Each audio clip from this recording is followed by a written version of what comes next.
Roomtone Podcast is a show produced by us, three movie nerds shooting the shit while talking about shooting the shit. Each episode builds upon the last, so we recommend starting at the beginning. Now, let's make a movie. Today, let's have a little Succ sesh. It's the best joke. They really set themselves up for it. They did. Are you guys down? Let's do it. Let's get our Succ on. Sesh? Dude, yeah, totally. I'm Hell always yeah. down for an hour-long Succ sesh. Today we review Season 1 of Succession.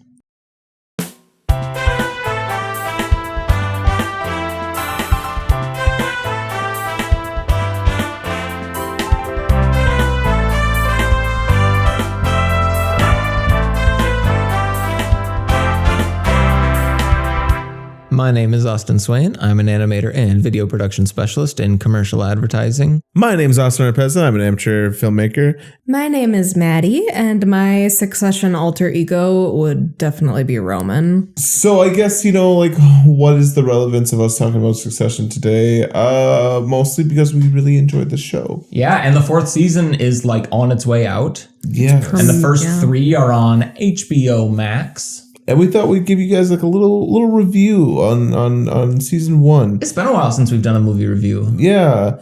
Are we going to grade it the hell we usually do, or are we going to just kind of talk about things that we like? How do we want to do this? I think we should just talk about it through the episodes. Loosely. Sure. Start from how we felt in the beginning to the middle parts and things that happened that we liked, and then to the end. Mm-hmm. I'm into that. So let's do the standouts. So instead of a movie review, how about we call this a movie discussion? It's still not a movie, though. Get fucked. You're not a killer, Maddie. You're not a killer. Fuck you.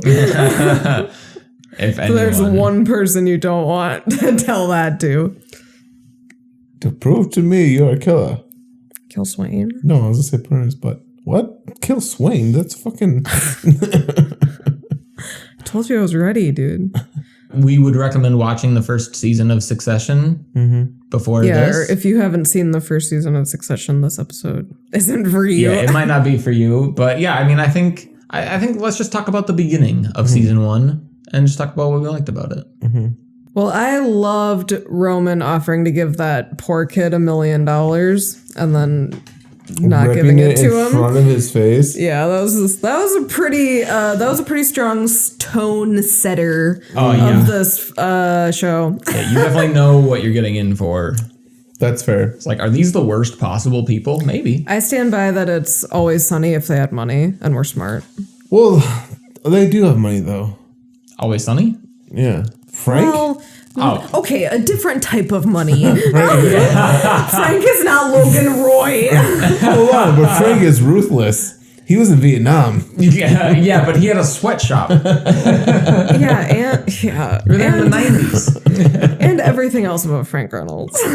Yeah, it really is. It's always sunny if they had money. It's the worst people on earth who can just do whatever the fuck they want. Always sunny if they had money. Yeah, strong character start. Maddie and I were actually talking about this last night, about how interesting it was to... So end of episode 1, Logan goes downtown, has this he's fucking super fucking sick brain aneurysm and is bedridden for a whole an episode and a half, 2 episodes, 3 episodes. 2.5 episodes, a long time. Yeah, and it's we were talking about this last night, how interesting to meet all of these horrible weird deceptive kids behind their dad's back. Yeah, it's you get this introduction to them, okay, they all see their shot on how they can overtake this empire. Yeah. What do they do in a pinch? Yeah. Instead of worrying about their dad, they're strategizing. Yeah. Yeah, you get to know their characters really quickly. And then they bring him back, and he's such a major character. Yeah. And he's the force that they all gravitate to. Here's all these fucked up people, and here's the thing that's making them tick. Yeah. But we needed to introduce you to them first, because otherwise it would have been too much. Episode 1 is they're hearing story, the audience hears stories about the monster, and then you can't see the monster and they're going into the cave and everything's fine. And then like when Logan Roy wakes up, oh shit, the monster's here. And then he's just fucking rips things apart. Yeah, like right away. Yeah. Like, does not take time. Yeah. No, he does not. Yeah. Yeah, so I think that's just really just a badass like way to introduce a fuck ton of characters. Mm-hmm. Yeah. Also, his daughter almost gave him a handy. Yep. Yeah, they didn't make a big enough deal out of that. No, I thought that was gonna go. So Like every time He was they're just alone in a lucid. room together now, I'm like, why aren't you guys more uncomfortable? Right. Like I remember what happened. Can you imagine if he said that? He's like, I was lucid. Yeah, I was there. Jesus. I just wanted it. Yeah, I was burning Ugh, and that is some incestuous. Yeah. It's called a power play. Yeah, read about it, sweetheart. But yeah, it starts off strong. Yeah, it does. I love when he yells lunch. That's really one of my favorite moments that plays in my head all the time. And that's when we meet Cousin Greg. Yeah, and he barfs out the dog's fucking eyeballs. Yeah. Oh my god, Greg is such a like beautiful piece of What does he say? comic relief. I kind of threw up out of its face. It's interesting to see Greg's character because Greg is kind of like this little lamb Yeah, living with a den of wolves and learning how to be a wolf. totally. Which is pretty cool. Yeah. The next episode is titled Shit Show at the Fuck Factory. And I just remember after watching or during this episode thinking like, oh yeah, like I'm into this show, which I didn't have that feeling necessarily after watching the first episode. But the second episode was very good. Yeah. IMO. I can see that. Like first episode gets your attention, second episode convinces you it's worth the stay. Yeah. What was it that convinced you? Like Shiv and Roman like slapping each other. Oh yeah. When they were Kindle. fighting in the emergency room? Mm-hmm. Yeah. Oh, and we meet Willa. Oh And she my goes, God. I'm so sorry about your dad. Like Oh, 3 different yeah. times. I love her as a character, like as a character trope, like, oh, this is my prostitute who I'm paying to be my girlfriend. Like that's Oh my God. so funny. And you really get to meet Connor in the second episode. And he's Oh my God. Connor is he's very funny. yeah, and he's just like a silly guy. I mean, it's Cameron from Ferris Bueller, but and he's like He's so eccentric and so worries about like the weirdest things at inappropriate times. yeah. Everyone has terrible timing Yeah. in this show. Like, oh my God, Tom's fucking proposal to Shiv in the that's hospital. Oh Yep. my God. Yeah, that was brutal. That wedding was off on a bad foot. Yeah, my God, they were yeah. cursed from the start, dude. No kidding. That took me by that was the first I started on episode 2 because I had come home after you'd finished episode 1, Maddie. And yeah, like that moment I was like, what the fuck are we watching? Like in the middle of the hospital, he drops to one knee and proposes. And she's like, what the fuck are you doing? When as she's like running past him, she's like, I gotta go. Yeah. It's like, Oh my wait, God. quickly, will you marry me? Yeah, like what the fuck, dude? Yeah, just nuts. Yeah.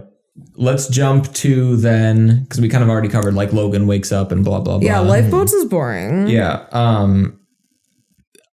Eventually, I mean, I was gonna say just like that Kendall now like steps up and attempts to overthrow. Yeah. I Yeah. think that's the next like big plot point. Yeah. Yeah, we like haven't given Kendall enough credit for all the shit he's trying to do. He does a lot in he season starts 1. strong. Yeah. Yeah. He definitely is trying to take the reins of his father's company. Quickly. Yep. He definitely. Oh, well, in fact, he was actually going to be the successor until his father denounced his retirement in episode 1. And so like there is like still like a sense of like this is my company now. Totally. Like this is my time. I need to go in and kind of like sees the trouble that the company's in. Which, by the way, we haven't mentioned this. They run they're a media conglomerate. They like run news stations and various programmings and stuff like that. Newspapers and entertainment, which like bleeds into amusement parks, which is silly. Yeah. They basically just kind of own everything. But I mean, they're just like a super rich family at the top of a massive company. And I do like that they just kind of yada yada the business talk. Yeah. It's like, like they're super rich and they got money and they got like business issues. You don't really have to worry about it until you do. Yeah. Which works. I mean, in the hospital is like where you kind of first get the inkling of like everyone kind of working on these backroom deals. But I really, really enjoyed watching like Kendall and a couple of the other characters trying to put together, like trying to get the numbers for a vote against Logan. Instability. Yeah, like to try to like get as many members on the board to vote with them was like, it really kind of tickled my survivor bone. Yeah. It really does feel like I never, until now, I didn't realize that, but yeah. It's a numbers game. Yeah, just running around trying to get numbers, like trying to get people on your side, trying to like promise whatever you can to them in that moment to have them trust you enough to totally fuck them over in the next move. Wild. It's beautiful. It is. And that scene when they all vote, like with Logan in the room, is fucking batshit. It's fucking intense. It's super intense because like Logan wasn't supposed to be there. Logan wasn't supposed to be there, and Roman, like Kendall's brother, totally fucked him over, and it's like one of the first big betrayals. Is like the vote would have gone through if Roman had stuck to his guns, but he chose Daddy instead, and the show goes on. And Daddy's proud. Daddy is proud. Wow. We also found out that his name is Romulus. You're right. That's a big plot point. Yeah, that's fucking stupid. Oh yeah, and then the family therapy was very good. Holy shit. I thought that was good. That episode was so silly. In actual therapy, how it just like the way that it was written was perfect. Yeah. Like it just didn't make any fucking movements at all. This family's so dysfunctional. Yeah. And yeah, we get to see Kendall relapse. Kendall gets fucked up, which is awesome. That's right. That's right. What was that like? Do you think they depicted relapse like in a very like fun, not fun, but like... I think they did a really good job. Yeah. I do think that like their depiction of addiction has felt real for sure. Yeah. I thought like I thought that like his initial binge where it was like, maybe I'll have a whiskey. Maybe I'll do some meth. Yeah. It's like I felt like that was very sudden, but also I don't know Kendall. Like I don't know what his life was like before this. So maybe that was just he was already in rehab like multiple times. Yeah, so. But I guess I didn't know his habits. I didn't know like how quickly he dove. He didn't want to do heroin again, so he did meth. Right. I mean, responsible. I respect that. It honestly is responsible.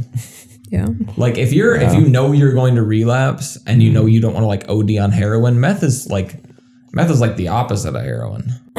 I can't. Don't do heroin. Yeah, Roomies, or meth. Please. No, I'm saying do meth. Oh, right, my bad. Roomies, don't do meth. Thank you.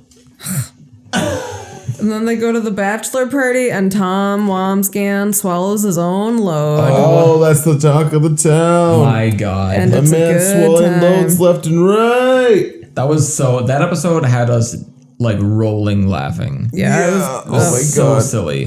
That was a very funny episode. Oh my God. I want to watch that one again. I know. They needed another one like that in season 2. They did. They do so well at that, like, kind of just coming back to a ridiculous phrase. Like, hey, Tom, I heard you swallowed your own load. Yeah. It's like, how many times can you say that and it's still funny? Oh my God, yeah. Every single time it will be funny. Especially with Tom on the other side being like, yeah. Like, you just... Oh, yeah, I guess so. I didn't realize you guys would all find out. Yeah, swallow my own load, yeah. And if you still haven't seen it, we won't discuss the finale here. We'll leave that for you. If you're interested, give it a shot. Succession on HBO Max. Season 1, baby.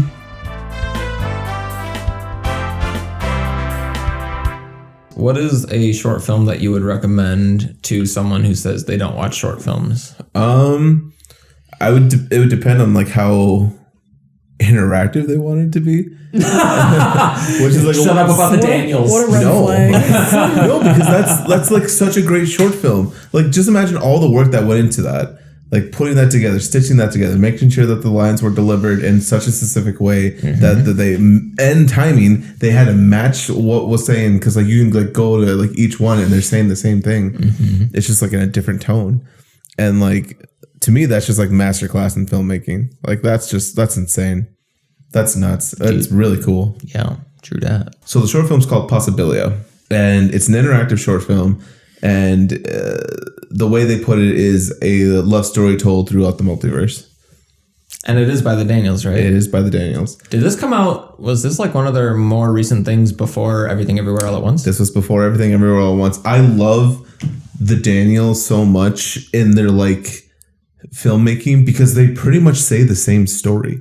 Like Interesting Ball is pretty much Everything Everywhere All at Once, or at least the concept of like the multiverse and like anything can happen. Like because whatever you think is impossible is actually inevitable. Like there's somewhere out there a universe that's happening, right? And like that, just like that message of like nothing matters. It's like that weird like positive nihilism. It's super cool, and like you see it all throughout like their short films, and like see it coming together in Everything Everywhere All at Once. Like you see like hints of it where I'm like, oh my god, they did that similar vibe from this one, and like, it's very cool. So yeah, I buy that. I mean, it's like the stuffed raccoon playing Ratatouille. Yeah, Rakakuni. Yeah.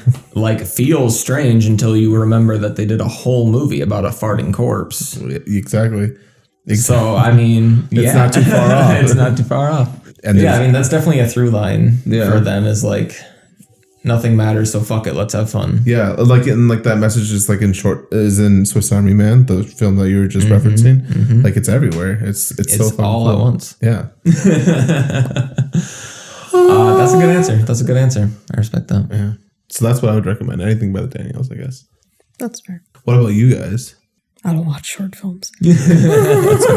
Hours. I'm not a fucking virgin. Okay, you know what? We actually just watched some intros. Maddie, can you give me your top 3 favorite intros? Oh gosh, I can, but it's going to take me a little bit to process I'll think about it, yeah. Swain, or just any honorable mentions if you want to just get it out of the way. No, I want to think about it. All right, top 3 favorite intros. Swain, do you have one honorable mention that you just want to talk about while Maddie stews? Actually, I thought if I asked you about short films and you asked Maddie about intros, maybe I could talk about music videos. Yeah. Those are all little niches. Yeah, Swain, I thought you were going to say limericks. Yeah. I don't know limericks. I can talk about limerick. Can you imagine if I had said that? It's like, okay, who's the real fucking virgin? Yeah, that might have been it for me. No, it's always Austin. Oh no, I've painted myself into a corner. Okay, I have some honorable mentions. I'm not going to go top 3 because I ain't got the time or the memory.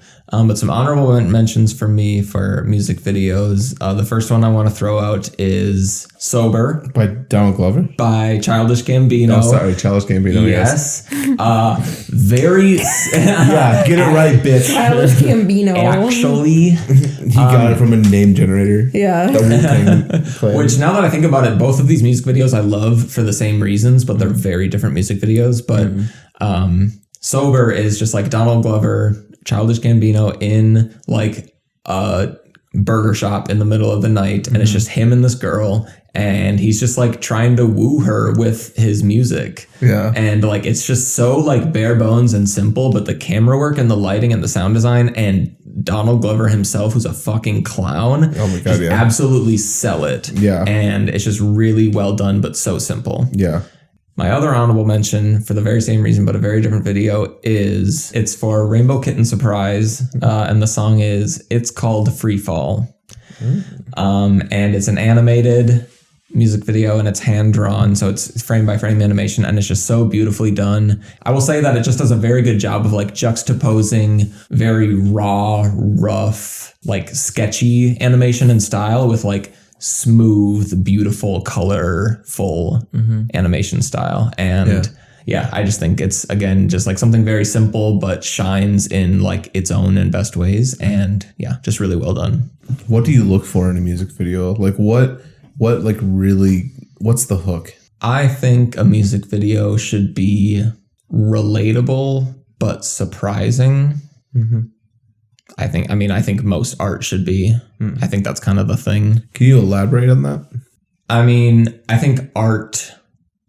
I think that's just what art is supposed to be. I think it's supposed to be relatable but surprising. I think it's supposed to draw you in with how it reminds you about yourself and then teach you something and give you a new perspective. Like, I think that's just kind of what art is. Wow. Just kind of realized that. Yeah, that's nuts.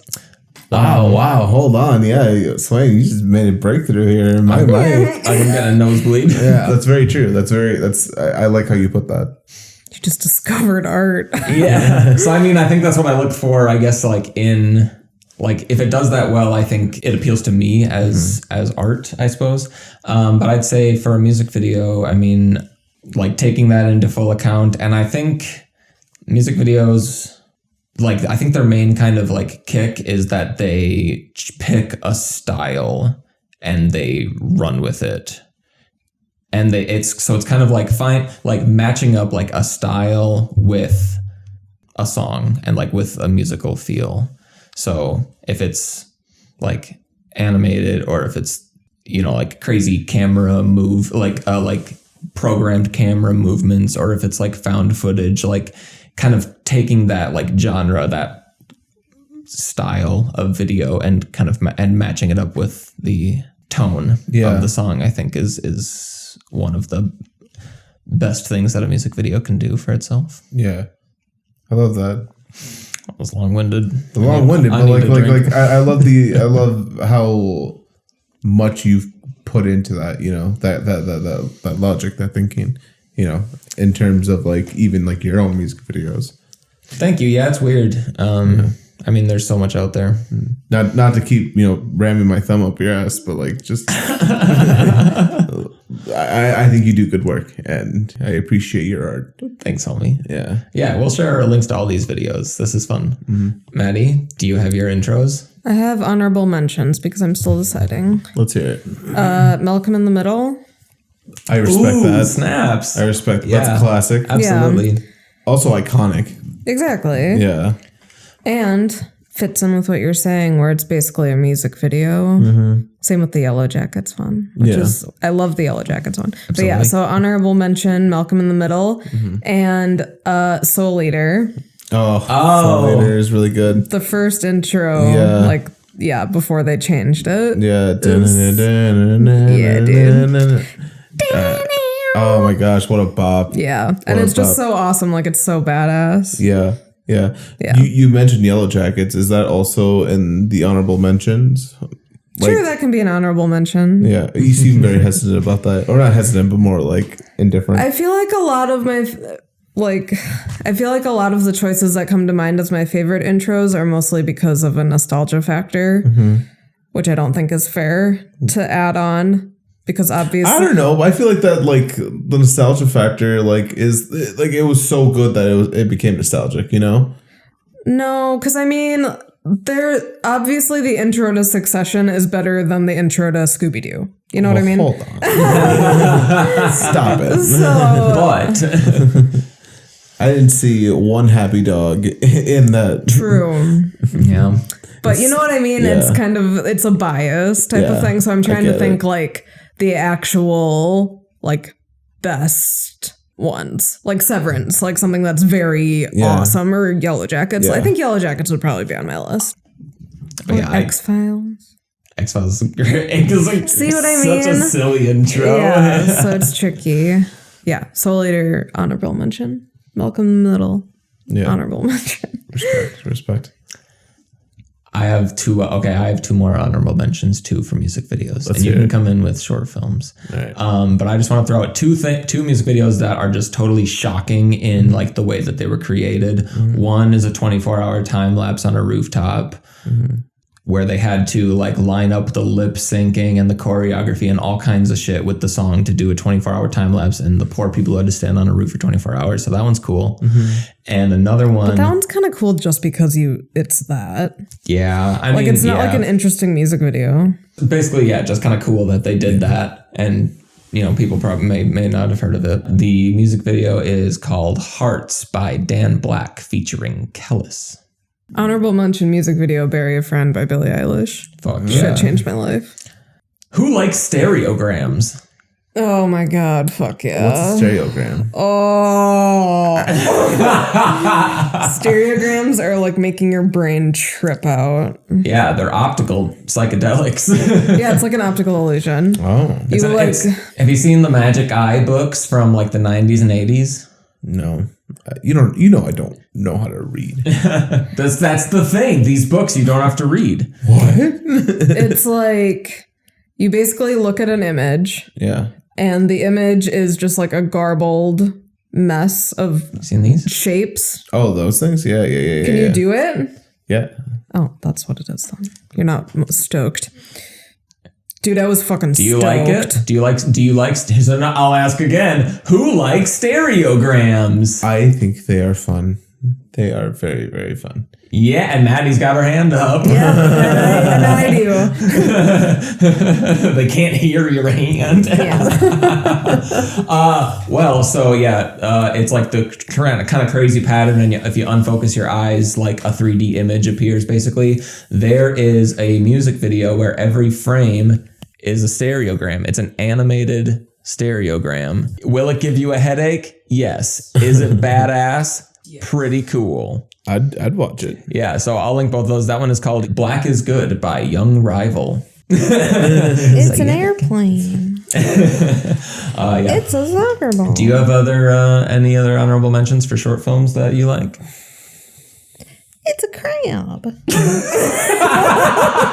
Just to look over and see your eyes. Maddie's back into stereograms, everybody. I look over. Let me see it. That's a pineapple. It's a pineapple. I don't. Actually, I think the Daniels is all you need. I mean, it's an interesting ball. Interesting ball. Actually, it's a ball. Yeah, interesting. It is. Sorry. So a short film I would recommend is How to Lose Weight in 4 Easy Steps. That's a good one. Mm-hmm. Yeah, it's very fun. It's very fast paced. You can watch it in like 8 minutes. That's a good time. As with all 8-minute short films. Yeah, I mean, there's a lot of big boys out there. There are. Short films are not short enough, in my opinion. It's true. I'm sorry, they're not TikToks. That's what TikToks are for. Should we just make smut TikToks? Yes. Yeah. Room bone. Maddie, room bone. Dude, I'm so into room bone. Catch us on Room Bone. That's Dragon. Any others? Maddie, explain, why does it say room bone on your guys' bedroom door? You know what's going down. You know. Well, why do you like How to Lose Weight in 4 Easy Steps? Just because it's very fun, very fast paced, and just it's simple. Good composition. It's just silly. The Simpsons. The Simpsons. Do you? Good intro. Good intro. Even though I didn't watch The Simpsons, you know what I was really fond of? The Burger King Simpsons watches. As a promotion. I don't know if you remember that. No. You don't remember? I thought that had been in your life. Oh my God. No, I never went to Burger King. I was a McDonald's kid for sure. Samir's a preppy bitch. I really go to Burger King. We'll get down and dirty with those ruffians. Yeah. Us peasants. You have to call yourself a McDonald's. king. No. They broil their burgers. Cocks. That sounds awesome, though. Yeah, they're cool. They're cool. Simpsons They glue in the dark. Nice. Ooh, they glue, did they? I love shit that glue in the dark. They glue in the dark. They glowed in the dark. They glowed. They glowed. They glow in the dark. I guess if they past tense. If they still do glow in the dark. They glow in the dark. Yeah, I guess they. I mean, if they had glow one, they glow in the dark. They tell time. They previously glowed in the dark. They tell time and they glow in the dark, and they're a fashion piece. Fashion statement. Look them up. Yeah, you should. I'm looking up all kinds of shit. Do you think? Oh, I mean, yeah. What were you gonna ask? Do you think I had a good childhood? No. Damn.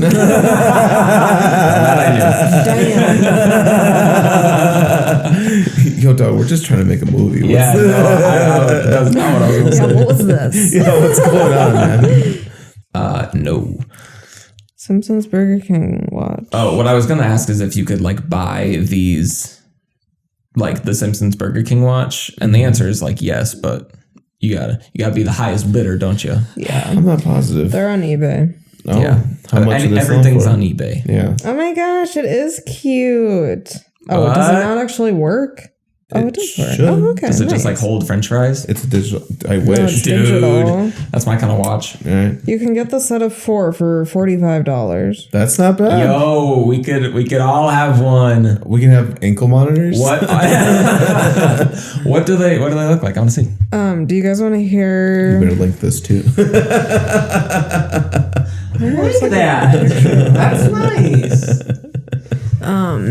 Did you guys know a very iconic moment for Lindsay Lohan? She like recreated the Marilyn Monroe standing over the like iron grate or whatever with the dress, you know? Okay. That shot, she redid that, but she has her she's got like her ankle bracelet on. That's amazing.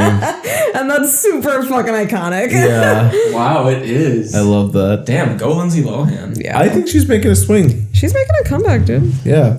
Before you pause for room tone, don't forget to check out our merch site. Our merch site has everything. We have t-shirts. We have hoodies. We have hoodies. Pullovers. Stickers. We got stickers. Yes, sir. Let's ring the cowbell. Woo! Bing bong. All money, all proceeds go to making the short film. We're gonna make this short film with that money. I'm really excited. Thank you, Roomies, for tuning in. That's the end of the show. That's the end of the episode. We're done. Pause for room tone.